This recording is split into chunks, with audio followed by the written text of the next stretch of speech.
조이님이 안녕하세요. 과거를 후회하지 않는 법이 있을까요?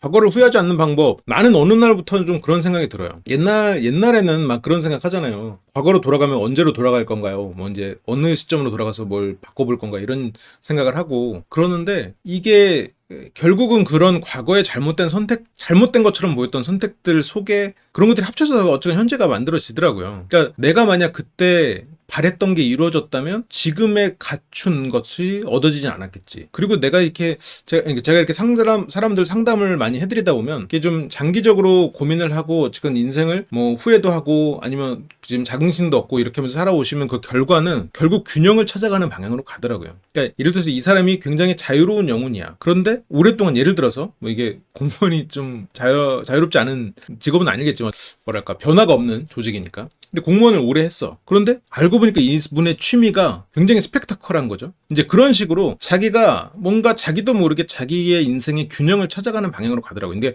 그 과정에는 실패도 있고 후회도 있는 거지. 그러니까 그게 따지고 보면 실패나 후회가 아니라 결국 내 인생의 균형을 찾아가는 과정이다라고 생각을 하고 살긴 해요. 그래서 내가 내 인생에서도 그런 게 많죠. 과거로 돌아가도 또 같은 선택을 할 것 같다고요. 그러니까 당신 인생의 이야기 그 영화로도 나왔잖아요. 그거 내가 이거 말하면 스포일러인가? 그러니까 외계인하고 만나면서 시공을 초월한 시각을 갖게 되는 거예요. 근데 그 만난 외계인이 그들의 문자는 문장 하나가 하나의 단어로 이루어져 있는 거예요. 그러니까 약간 미래를 보는 힘이 생기는 거예요. 그들의 언어를 배워가면서. 그러면서 자기 인생에 불행이 있을 걸 알면서도 그 인생을 선택하죠.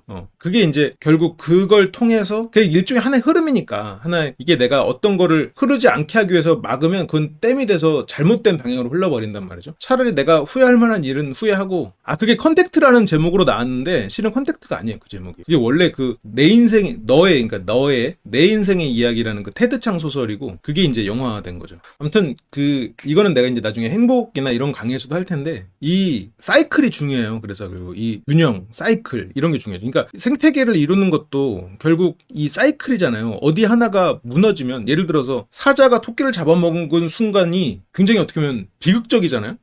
잔인하고 그렇다고 해서 사자를 세상에서 없애면 생태계가 무너지지 순환이 깨져버린단 말이야. 우리가 행복을 갖는 것도 그래요. 행복도 이 행복 가능성을 보고 행복을 느낀다. 그 다음에 그 사이클에서 벗어나야 그게 건강한 행복 사이클이라는 거예요. 근데 내가 행복 가능성에서 머물러 버리면 도박 중독 상태가 되고 행복 상태에서 머물러 버리면 마약 중독 상태가 되고 이제 그런 거지. 예를 들어서 이게 그러니까 가능성 행복하고 빠져나오고 이게 계속 사이클이 돌아야 인간은 정상적이고 건강한 사람이 된다는 거죠. 그러니까 결국 이런 후회가 아닌 거지. 그냥 그 사이클의 일부고 그 사이클은 결국 균형을 찾아가는 그 길이라는 게 그냥 지금의 내 생각이에요.